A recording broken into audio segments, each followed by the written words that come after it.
말도 나를 안쓰럽게 걱정해주는 척 하면서 궁금해서 아직 잔여 감정이 있어서 나오는 태도입니다. 안녕하세요, 상아입니다. 간혹 보면 아직 마음이 있어서 나오는 신호인데 잘 몰라서 놓쳐버리거나 또는 갑자기 긴 장문이나 붙잡아서 마음이 있다가 사라지는 경우도 많습니다. 이런 걸 보게 되면 상담사 입장에서는 매우 안타까운 일이 아닐 수 없습니다. 최근 실제로 연락을 받거나 제외했던 분들의 데이터 통계로 또 여러분께 자주 나타나는 반응들을 소개해드릴까 합니다. 오늘 영상을 잘 보시고 이러한 것들을 잘 이해해서 기회를 잘 잡아서 내가 유리하게 끌고 갔으면 좋겠습니다. 첫 번째로, 뭐해?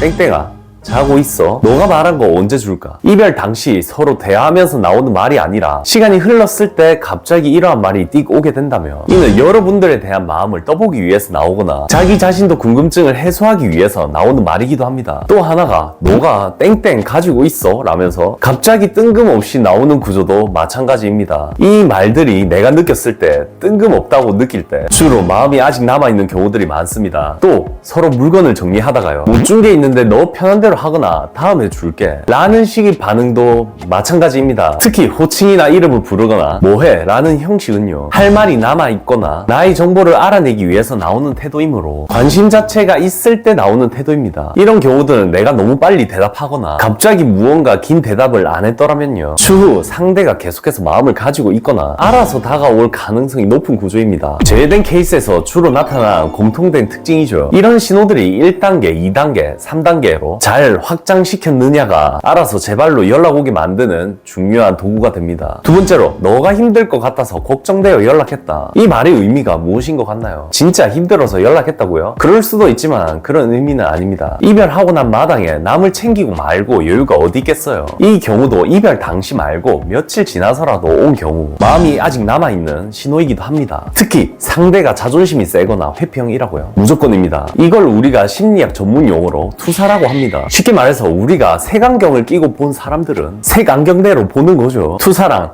나의 불쾌한 생각, 감정, 충동을 다른 사람에게 돌리는 방어 기제입니다. 넌 왜 이렇게 화가 나 있냐? 라고 하는데 실질적으로 내가 이미 화가 나 있는 거죠. 상대는 아무렇지 않은데 말이죠. 자주 나오는 게 배신투사라고, 내가 바람을 당했거나 피워봤거나 이런 사람들이 불안 때문에 상대도 피웠을 거라고 생각하는 거죠. 투사를 하면 나를 보호하는 기능을 담당합니다. 그래서 너가 힘들 것 같아서 걱정되어 연락했다 라는 것도 앞에 말은 보호하는 말이니 떼시고요, 뒤에 말만 해석하면 내가 힘들어서 연락했다 이 말이 되는 겁니다. 이 말도 나를 안쓰럽게 걱정해주는 척 하면서 궁금해서 아직 잔여 감정이 있어서 나오는 태도입니다. 세 번째로, 구구절절 무언가 자기 설명이 많은 경우입니다. 이별했는데 굳이 긴 말은 필요 없습니다. 대부분이 단어에서 회피해서 마음이 없다고 생각하지 대답이 나오거나 말이 많으면 마음이 없다고 느끼지는 않습니다. 어떨 때 구구절절 자기 상황을 말할까요? 우리가 보통 긴장을 하거나 내가 잘 모르겠을 때 하소연과 어버버의 말투가 나옵니다. 이러한 근본적 심리는 자기 자신도 모르기 때문입니다. 감정이 있는 것 같으면서도 또 없는 것 같고, 그래서 자기 마음을 털어놓으면서 내가 확인시켜 주기를 바라거나 자기 스스로도 알고 싶어서 하는 행동입니다. 만일 내가 나중에 후회할 수 있겠지만 이라고 나오면요, 더욱 연락 오는 구조에 해당됩니다. 이 경우가 제가 되었던 분들이 가장 많았던 것 같네요. 네 번째로, 내가 무언가 보냈는데 답을 안 하다가 며칠 지나서 갑자기 할 말이 있냐고 반문형으로 나온 경우입니다. 난 대하기 싫어, 할 말 있어? 이게 아니라요, 그냥 단순히 바빠서 답이 늦었어, 할 말 있어? 라는 경우입니다. 보통 내가 대화를 열어놓은 게 아닌 대화를 닫았을 때 주로 반응하는 말이기도 합니다. 존중한다고 했다든지요. 보통 대답을 안 하면 안 하지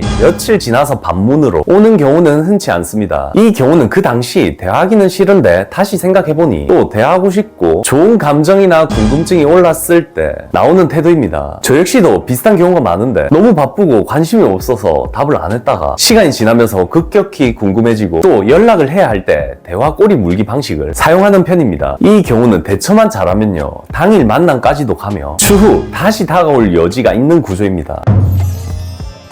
이 네 가지 경우들은요, 갑자기 돌발 행동만 안 나가시면 유리하게 끌고 갈 수 있기도 합니다. 간혹 보면 우리가 연애를 너무 힘들어하거나 이별도 너무 힘들어할 때가 많습니다. 저는 유튜버이기 앞서 10년차 커플 상담사로서 한 가지 꼭 말씀드리고 싶은 거, 힘든 이유는 여러분 스스로 본질을 잃을 때가 많다는 겁니다. 삶은 단순하게 생각해야 즐겁습니다. 다만 최근 과도한 정보와 디지털화, 욕망과 욕심으로 인해 나 스스로 본질을 잃을 때가 많죠. 외부 대상에 나를 가둬두지 마시고요. 나를 외부 대상과 화합한다고 생각하세요. 내면을 회복하기 쉬운 것 중 하나가요. 나에게 편안함을 주는 대상에게 감사함을 느껴보세요. 집, 인형, 식사, 옷, 친구, 가족 등이 있겠죠. 프랑스 철학자인 볼테르는요, 내가 서 있는 곳이 천국이다 라고 말했습니다. 무언가 욕심 이익을 위해서 새로움만 추구하며 쫓지 마시고요. 있는 그대로 나 자신의 만족을 찾을 수 있게 사고방식을 전환시켜 보세요. 여러분들이 인식 구조가 달라지실 겁니다. 그러면 재회든 마음정리든 연애든 수월하게 따라올 것입니다. 누구보다 멋지신 여러분들인데 인식을 전환시키지 못해 잃어가는 걸 보면 제 마음도 편하지 않습니다. 그럼 오늘 잘 숙지해서 편안하게 나아가 보자고요. 이걸 끝으로 혹시 궁금한 점 있으시면 아래 댓글로 남겨주시면 제가 다 답을 드리겠습니다. 영상이 괜찮으셨다면 구독, 좋아요 또 많이 눌러주시고요. 이상